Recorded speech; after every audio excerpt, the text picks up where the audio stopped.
Selamat petang, salam sejahtera. Siaplah Najib. Ini draft laporan besar-besaran kerana jadi punca tuntutan waris Sulu. Ulasan sepenuhnya. Minggu lalu saya telah menunjukkan bahawa masalah yang diwarisi oleh 3 kerajaan persekutuan berturut-turut mengenai tuntutan waris Kesultanan Sulu sebenarnya bermula di zaman pentadbiran Datuk Seri Najib Tun Razak sebagai Perdana Menteri. Apabila negara mula mengetahui mengenai tuntutan waris kerajaan ataupun tuntutan waris Kesultanan Sulu yang melibatkan aset Petronas yang bernilai sekitar RM9 bilion baru-baru ini, Najib cepat-cepat cuba mengalihkan fokus dengan menuding jari kepada pentadbiran-pentadbiran selepas beliau.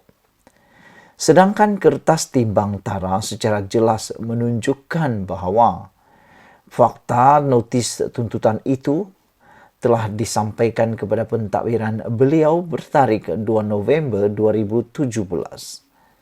Tuntutan itu juga bermula selepas pentadbiran beliau menghentikan bayaran kepada waris Kesultanan Sulu sejak 2013 lagi.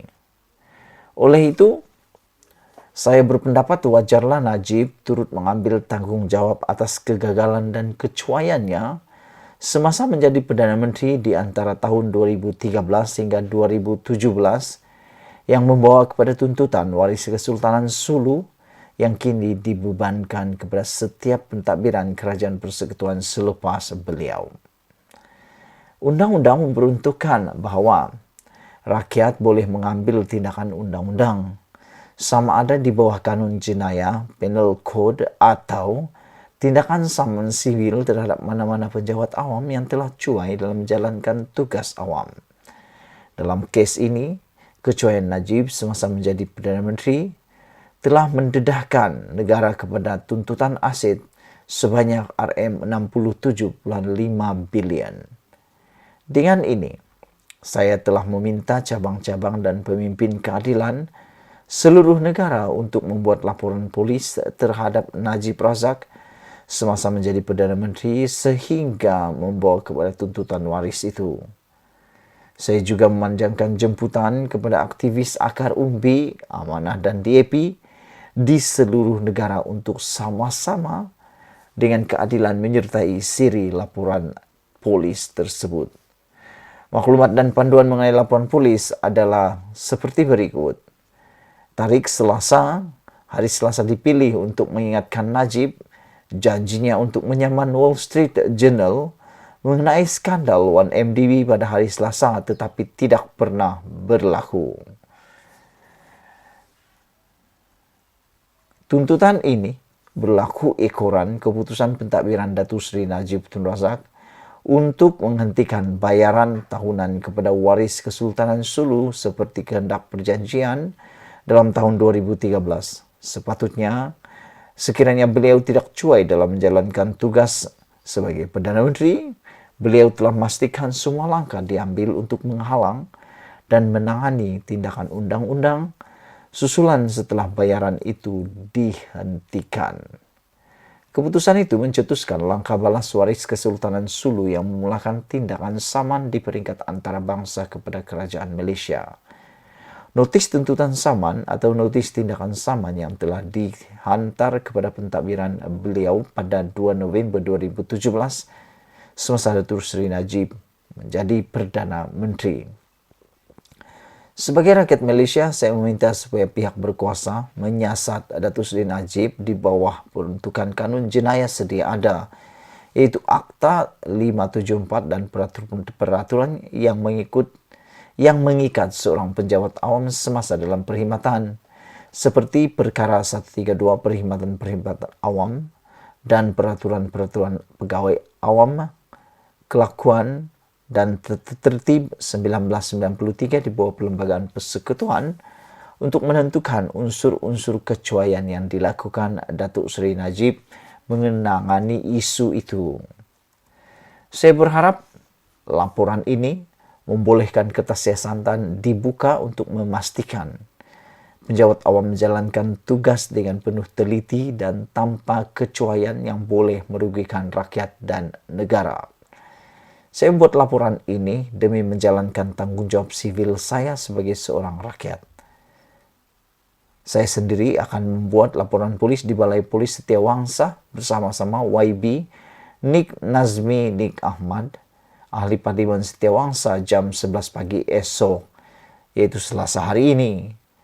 Selepas membuat laporan polis, saya galakkan semua yang terlibat membuat kenyataan media, menyebarkan berita dan menghantar berita visual ke media sosial untuk mendidik rakyat mengenai kesan kecuaian pegawai awam di peringkat tertinggi kepada rakyat.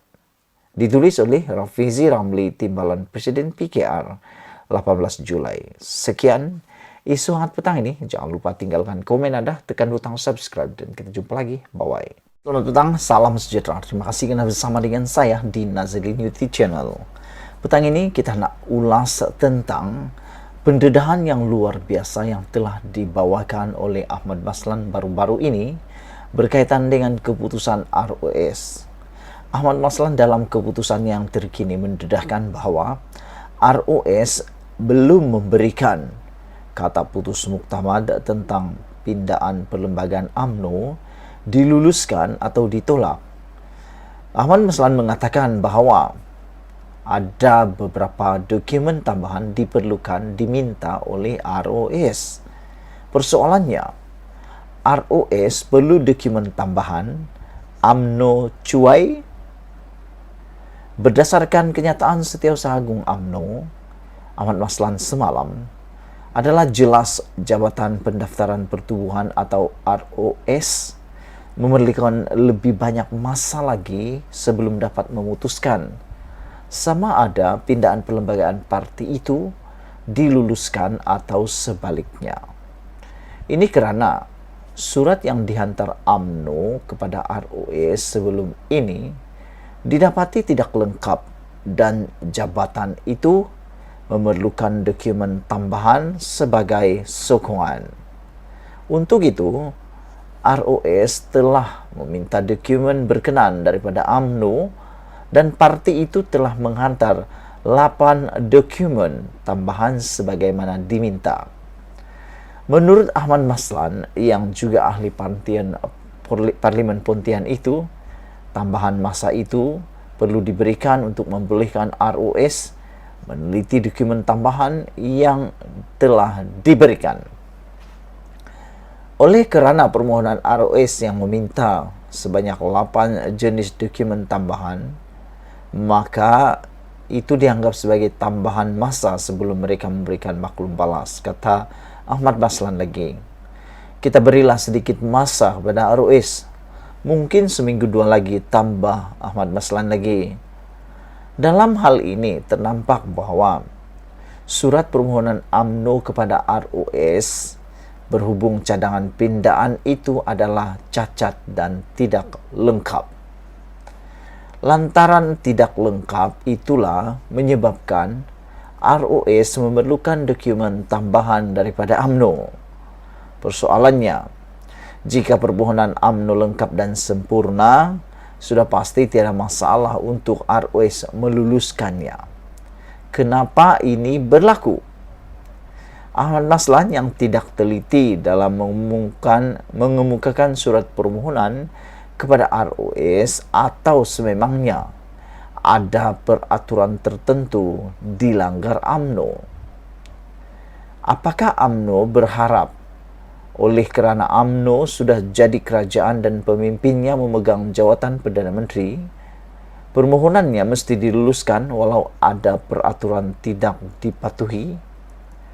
Namun demikian, meskipun 8 dokumen telah dihantar, ia belum benar-benar menjamin permohonan UMNO itu sudah lengkap dan tidak lagi berdepan masalah. Yang nyata, UMNO telah melakukan kecuaian dan tidak mematuhi peraturan, dan sebab itu ROS memerlukan dokumen tambahan.